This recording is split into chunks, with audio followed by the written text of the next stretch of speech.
అదే RTV app వార్తల్ని క్షణాల్లో చదివే అవకాశం ఉంటుంది. ఒక న్యూస్ పేపర్, ఒక టెలివిజన్ ఛానల్ మీ చేతుల్లో ఎప్పుడూ ఉంటాయి. రాష్ట్ర ప్రభుత్వం ఓట్ ఆన్ అకౌంట్ బడ్జెట్ ప్రవేశపెట్టింది. దీనికి సంబంధించి అసెంబ్లీలో ఉప ముఖ్యమంత్రి మల్లు భట్టి విక్రమార్క, అలాగే శాసన మండలిలో మంత్రి Sridhar Babu budget ప్రవేశపెట్టబోతున్నారు. Vote on account బడ్జెట్కు సంబంధించి ప్రస్తుతం అసలు ఓట్ ఆన్ అకౌంట్ బడ్జెట్ దాదాపు ప్రభుత్వము దిగిపోయే ముందు 3 నెలల ముందు ఓట్ ఆన్ అకౌంట్ బడ్జెట్ పెడుతుంది. కానీ ఇంకా 5 ఏళ్ల పదవీ కాలం ఉన్నప్పటికీ ప్రభుత్వం ఇంకో 5 ఏళ్ళు పరిపాలించే సమయం ఉన్నప్పటికీ కూడా ఓట్ ఆన్ అకౌంట్ బడ్జెట్ను ప్రవేశపెడతా ఉంది.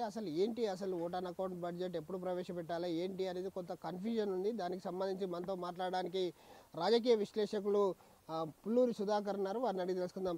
సార్ చెప్పండి, ఓట్ ఆన్ అకౌంట్ బడ్జెట్ నిజంగా కూడా ప్రభుత్వం దిగిపోయే ముందు పెడుతుంది అనేది ఒక పబ్లిక్లో ఉన్న వాయిస్.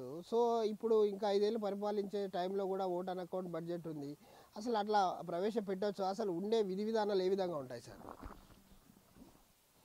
పూర్తిగా 5 ఏళ్ల కోసం ప్రజాస్వామ్యబద్ధంగా ఎన్నికైన ప్రభుత్వానికి ఓట్ ఆన్ అకౌంట్ బడ్జెట్ ప్రవేశపెట్టే హక్కు ఉందని చెప్పి బడ్జెటరీ ప్రొవిజన్స్, రెగ్యులేషన్స్ నిర్దేశిస్తున్నాయి.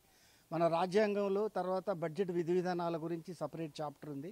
అట్లాగే బడ్జెట్ విధి విధానాలకు సంబంధించిన సబార్డినేట్ సబ్ లెజిస్లేషన్స్ కూడా ఉన్నాయి. ఆ బడ్జెట్ ప్రొవిజన్ చాలా క్లియర్గా చెప్తున్నాయి.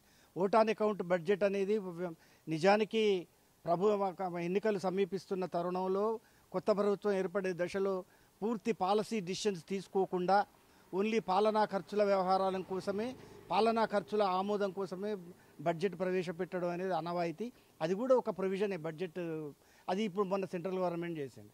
మన విషయానికి వస్తే ఇక్కడ ఓట్ ఆన్ అకౌంట్ మరి పూర్తి స్థాయి అధికారాలు ఉన్నప్పటికీ, పూర్తి స్థాయి టర్మ్ ఉన్నప్పటికీ కూడా ఓట్ ఆన్ అకౌంట్ ప్రవేశపెడుతున్నారని చాలామందికి సందేహం వస్తుంది.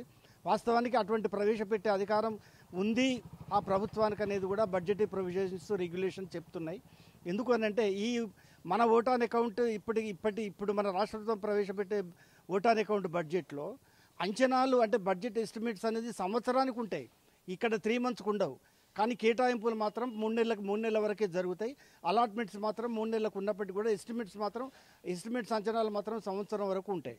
రేపొద్దున మళ్ళీ ఫుల్ ఫ్లెడ్జెడ్ బడ్జెట్ ఇంట్రడ్యూస్ చేసినప్పుడు ఎస్టిమేట్స్ని రివైజ్ చేసి సంవత్సరానికి సరిపడా బడ్జెట్ను రూపొందించడం, సంవత్సరానికి సరిపడా అలాట్మెంట్స్ని రూపొందించడం జరుగుతుంది. దీనికి మన సెంట్రల్ గవర్నమెంట్ బడ్జెట్కు ఉన్న తేడా ఏంటిది అని అంటే, మొన్న సెంట్రల్ గవర్నమెంట్ ఇంట్రడ్యూస్ చేసిన బడ్జెట్కిలో పాలసీ డిసిషన్స్కి తర్వాత విధాన నిర్ణయాలకు సంబంధించి కొత్త పథకాలకు బడ్జెట్ ఇంట్రడ్యూస్ చేసే అధికారం వాళ్ళకి లేదు. వాళ్ళు ఓన్లీ పాలనా ఖర్చులకు మాత్రమే, ఇప్పుడున్న స్కీమ్స్ను కంటిన్యూ చేయడానికి మాత్రమే వాళ్ళు బడ్జెట్ను ప్రవేశపెట్టాలి. అలాగే పెట్టారు కూడా. కానీ మన విషయానికి వస్తే మాత్రం ఇది 5 ఏళ్ళకి ఎన్నికైన ప్రభుత్వం కాబట్టి వీళ్ళు ఓట్ ఆన్ అకౌంట్ ప్రవేశపెట్టే హక్కు ఉంది. పోతే అంచనాలు మాత్రం సంవత్సరానికి ఉన్నప్పటికీ కేటాయింపులు 3 ఏళ్లకు ఉంటాయి. ఆ ప్రవేశపెట్టే అధికారం, హక్కు కూడా ప్రభుత్వానికి రాజ్యాంగం ఇచ్చింది. అయితే మళ్ళీ తర్వాత నెక్స్ట్ ఎలక్షన్స్లో పూర్తి స్థాయి బడ్జెట్ ప్రవేశపెట్టేటప్పుడు సవరించిన బడ్జెట్తో అన్ని రకాల అంచనాల్ని శాస్త్రీయంగా విశ్లేషిస్తూ రివైజ్డ్ ఎస్టిమేట్స్ రూపొందించడం జరుగుతుంది. కాబట్టి ఈ ఓట్ ఆన్ అకౌంట్ బడ్జెట్ అనేది మాత్రం ఎవరు సందేహించాల్సిన అవసరం లేదు. ప్రభుత్వానికి ఈ అధికారం ఉంది అనే మేము బడ్జెట్ ప్రొవిజన్స్ని పరిశీలించి మేము భావిస్తున్నాం. అంటే సో మొన్న సెంట్రల్ గవర్నమెంట్ అంటే ఇంకా మరికొద్ది రోజుల్లోనే దిగబోతున్న క్రమంలో బీజేపీ ప్రభుత్వం ఓట్ ఆన్ అకౌంట్ బడ్జెట్ పెట్టింది. సో అవి అంటే ఇయర్ వరకు వర్తించాయా, కేవలం ఈ 3 నెలల వరకే వర్తిస్తాయా, ఎట్లా? అది అంటే బడ్జెట్ జనరల్గా వాళ్ళు ప్రవేశపెట్టిన బడ్జెట్ అనేది వాళ్ళు కూడా అంచనాలు సంవత్సరం వరకు అవుతాయి. కానీ వాళ్ళు ఇక్కడ ముఖ్యమైన తేడా ఏంటిదంటే, బడ్జెట్ అంటే ఇయర్లీ బడ్జెటే. అంచనాలు మనకు అక్కడ కూడా సంవత్సరం వరకు ఉన్నప్పటికీ కూడా మేజర్ పాలసీ డిసిషన్స్ వాళ్ళు తీసుకోవడానికి వీల్లేదు. కానీ ఈ ప్రభుత్వం మాత్రం మన తెలంగాణ ప్రభుత్వానికి తీసుకునే అవకాశం ఉంది. ఎందుకంటే వాళ్ళు 3 నెలల్లో దిగిపోతున్నారు కాబట్టి విధాన నిర్ణయాలు, కొత్త పథకాలు ఇటువంటి వాటికి రూపకల్పన చేయడానికి వీల్లేదు. భారీ ఎలొకేషన్ చేయడానికి కూడా వీల్లేదు. ఓన్లీ పాలనా ఖర్చుల కోసం మాత్రమే వాళ్ళు సెంట్రల్ బడ్జెట్ను ఇంట్రడ్యూస్ చేయడం జరిగింది. ఇప్పుడున్న స్కీమ్స్ను కంటిన్యూ చేస్తూ చూడొచ్చు. ఏదైతే పాలనా ఖర్చుల నిమిత్తమే ఓట్ ఆన్ అకౌంట్ బడ్జెట్ పెట్టడం జరిగింది సెంట్రల్ గవర్నమెంట్. కానీ అందుకు భిన్నంగా ఇక్కడ తెలంగాణ ప్రభుత్వం కూడా వాళ్ళ 5 ఏళ్ల పరిపాలనకు సంబంధించి వాళ్ళు ఓట్ ఆన్ అకౌంట్ బడ్జెట్ పెట్టుకునేందుకు రాజ్యాంగం అయితే కల్పించింది. సో ఇదైతే 3 నెలలకు కేటాయింపులు ఉంటాయి. కానీ సంవత్సర కాలం పాటు ఈ బడ్జెట్లో రూపకల్పన చేసినటువంటి వాటిని కూడా 1 year వరకు ఉంటుంది.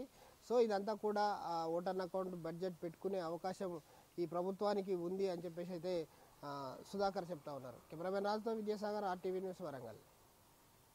రాష్ట్ర ప్రభుత్వం ఓటాన్ అకౌంట్ బడ్జెట్ ప్రవేశపెట్టడంలో మన రాష్ట్ర ప్రభుత్వం ముఖ్య ఉద్దేశం ఏంటిది అని అంటే, కేంద్ర ప్రభుత్వం నుంచి మనకు రకరకాల గ్రాంట్లు రావాల్సి ఉంది.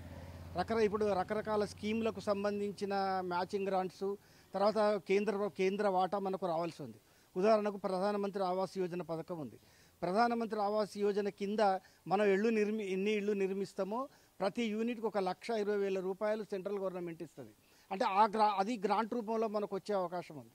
అట్లాగే national rural health machine schemes, అలాగే తర్వాత మనకు ఇప్పుడు 16వ ఫైనాన్స్ కమిషన్ ఆల్రెడీ ప్రారంభమైంది.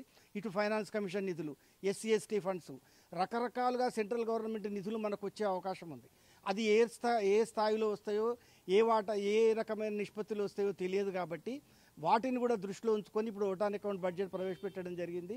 నెక్స్ట్ సెంట్రల్ గవర్నమెంట్ బడ్జెట్ ప్రవేశపెట్టిన తర్వాత పూర్తి స్థాయి బడ్జెట్ సెంట్రల్ గవర్నమెంట్ ఫండ్స్ను కూడా దృష్టిలో ఉంచుకొని ఎలొకేషన్ చేయడం అనేది రాష్ట్ర ప్రభుత్వ ఉద్దేశంతోనే ఇప్పుడు ఓటాన్ అకౌంట్ను ఇంట్రడ్యూస్ చేయడం జరిగింది.